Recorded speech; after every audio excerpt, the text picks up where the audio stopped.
Hi,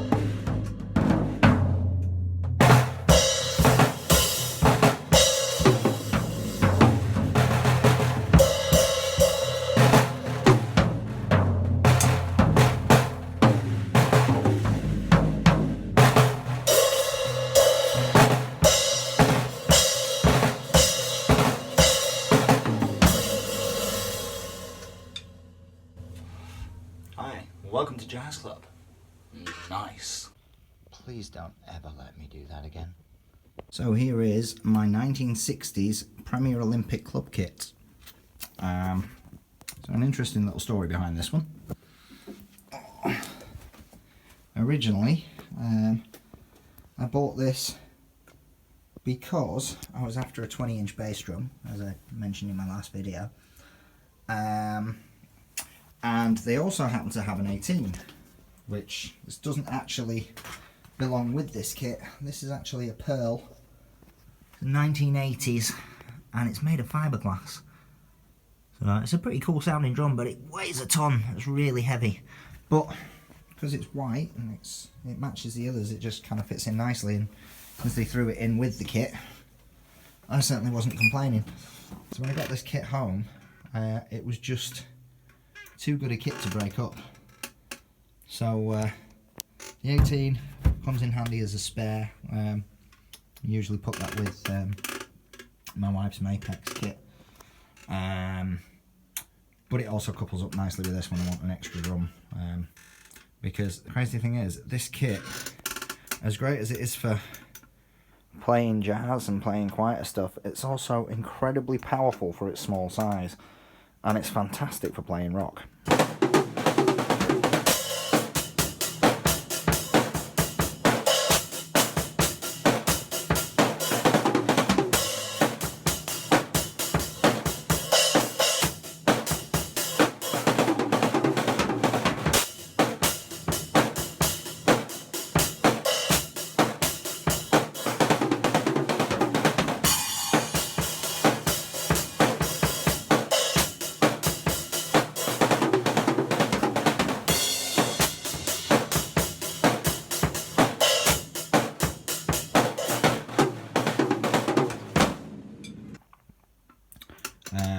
So as you can see, I've got it coupled up with my my second John Gray 500 series today. Pro Mark Phil Collins sticks, as usual. The only sticks I really use at the moment since my head one's broke. And normally I would use this kit with the Mapex Black Panther, but I thought it'd be nice to get the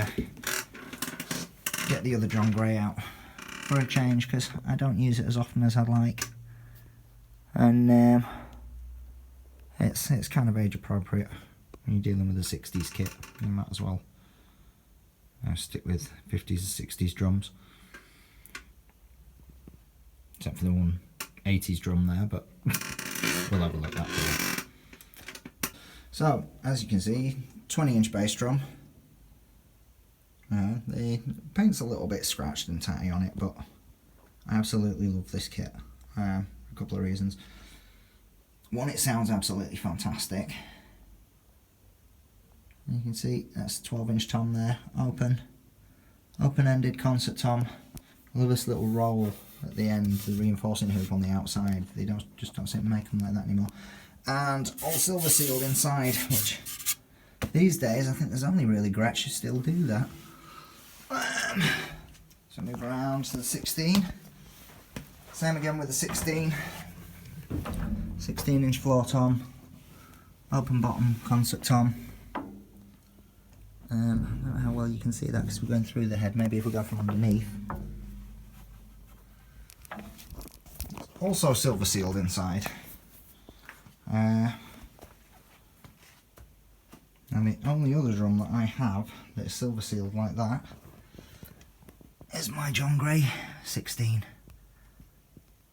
over there. So yeah, it's a nice feature to see. I mean, people slag off Olympics these days. Now, to be fair, I've got no problem with Olympics. I still think they're great little budget kits. But an Olympic from the 60s compared to a modern Olympic now, it's a very different animal.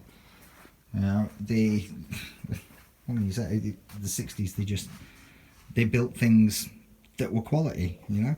The surprising thing is, I mean, even the 57 kit that I'll be showing you in the next video doesn't have the silver seal inside, but I think it's I think it predates that. I think it's a little bit too old for that, but we'll come to all that in another video.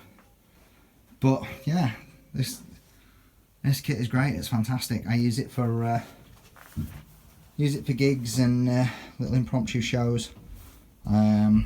Yeah, I've taken it to Roberts Park before.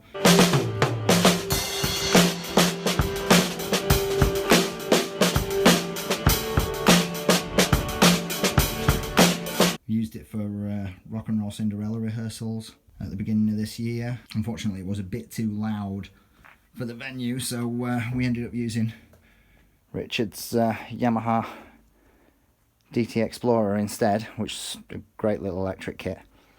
But yeah, this thing's fantastic. It's so small and light and easy to put up. You just throw it in the back of the car and off you go. There's no worrying about it. Like if I take my big kit, my Phil Collins kit, that needs all the seats folded down. It's like playing a game of Tetris, packing it all into the car, getting it all in right.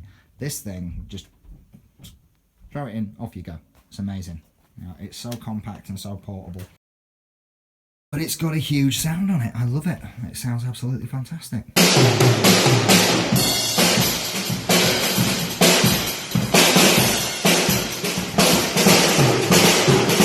So yeah, for a fluke buy, you know, and this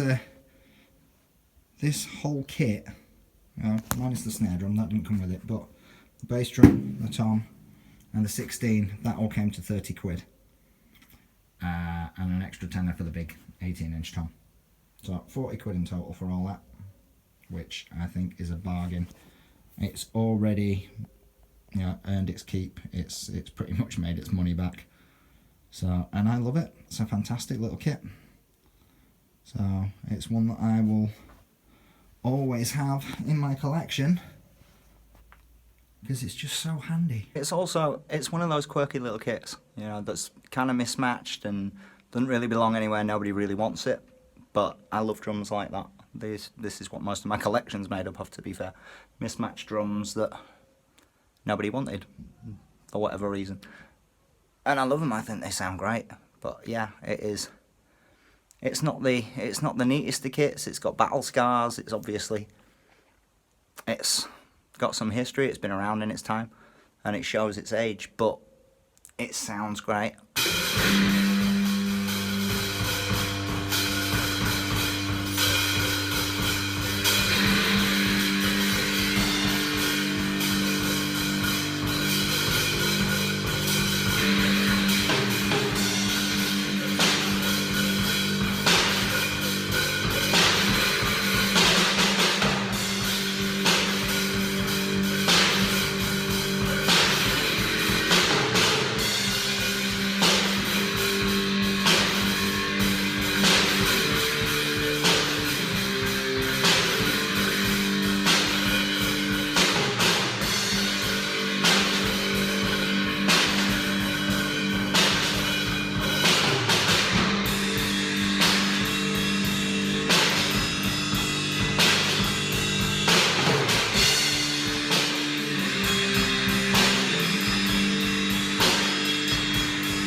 And again, much like my other kits, you will see this used a lot in future videos. So yeah, keep an eye out for it.